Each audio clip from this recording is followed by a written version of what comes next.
त्रिस्तरीय पंचायतन निर्वाचन आज आम आसी पहुँचीचु स्थिति परखिचु कियाझर ग्राम पंचायत ठारे सरपंच और प्रार्थी कौन कहते आसतु शुणा। सरपंच कियाझर ग्राम पंचायत गत 5 वर्ष भितर कियाझर ग्राम पंचायत बहुत अनेक उन्नयनमूलक कार्यक्रम करा आम देखा कियाझर ग्राम पंचायत सबुठ बड़ समस्या गोटे थिला कियाझर ग्राम पंचायत नदी कुआरिया नदी से पाखे 3टी गाँ अच्छी मंगराजीपुर सेरजंग कुदुआपल्ली गाँ से गाँ को हेडक्वार्टर को कनेक्शन करने गोटे विजु सेतुर कार्यक्रम चालू रही गत से 3टा गाँ को बेणागाड़िया ठार रास्ता संयोगीकरण कर पीडब्ल्यूडी प्रधानमंत्री ग्राम सड़क योजना कार्यक्रम कर द्वितीय एपटे गोछाबारी ठारू पीडब्ल्यू सीधा सड़क आपण टाकिरिया पर्यंत गोटे 8-10टी आदिवासी गाँ थी संयोगीकरण कर कियाझर ग्राम पंचायत कियाझर ग्राम पंचायत कियाझर गाँव स्पेसिफिक गोटे कोठ घर बहुत दिन है पड़ रही तार कार्यक्रम हो पारी आम गाँ विकास रे ब्राह्मणी देवी कम्युनिटी सेंटर गोछाबारी पारी सारी गोछाबारी रे अन्य कार्यक्रम जहाँ कहले आम देखा जदि गोछाबारी आउ कौन समस्या जहाँ अच्छी पानीय जलर व्यवस्था आम स्वतंत्र गोछापाई गोटे पाइपलाइन व्यवस्था करूँ तसहित कियाझर रे गोटे ओभर टांकी पानी ओभर टांकी करा जाय जोटा गोछाबारी और कियाझर को समस्त पानी सुविधा सुजोग दे पार तसहित गिरिडीपल्ली हो भी सातगोछिया हो सातगोछिया गोटे कम्युनिटी आम गाँ विकास कम्युनिटी सेंटर हो पारी एवं प्राय सबु जगार आमर जहाँ आवश्यकता अच्छे आम करूँ आहरी अनेक कथा कहले गोटे हाईस्कल जोड़ा कियाझर ग्राम पंचायत रे थिला गोटे हाईस्कल आंचलिक उच्च विद्यालय जहाँकि आजबेस्टर टीन छपर होता देखला आज गोटे कौ कॉलेज ठू भी कम ना से स्कूल तार अवस्था जहाँ तसहित आमर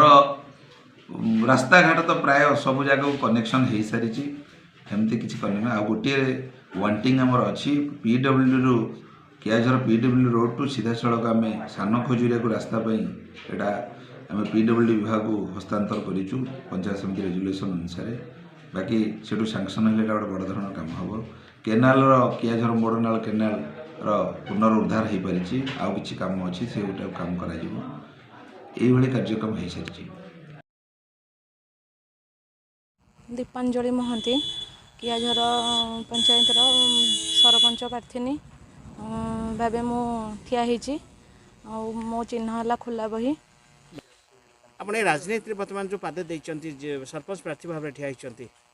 ये प्रथम थर ठिया ना विगत दिन ठिया ना यहाँ मोर प्रथम दिन ठिया ये प्रथम थर को राजनीति आज्ञा जो मैंने आप प्रतिद्वंदी रही से बहुत पुराना लोक से मत पुरुखा राजनीति बहुत एक्सपीरियंस रही केमती टक्कर देवे टक्कर दे पारिबी कारण मु नुआ हेले भी लोकंकर सपोर्ट मो प्रति बहुत अच्छी आउ निश्चय तांकर सुविधा असुविधा मु ठिया पारिबी आउ सेतिकी लोकंकर मो उपरि भरोसा अच्छी से मोर निश्चय 100% मु तांको टक्कर देबा पई मु प्रस्तुत पंचायत निश्चय विकास मो द्वारा जी हम मु संभव करी जहाँ सब कम हो पारे आदिवासी लोक मैंने जो सब सुविधा पाई ना निश्चय मु सब सुविधा देवी आउ मो द्वारा जी सब हम जो मैंने मौलिक सुविधा वंचित होती निश्चय मो द्वारा जदि जययुक्त हुए ताहले मु निश्चय मानकर सुविधा असुविधा सब बेले पाखे रही मोर से सबुठ बड़ लक्ष्य। चलित 5 वर्ष जो कियाझर पंचायत रे केते विकास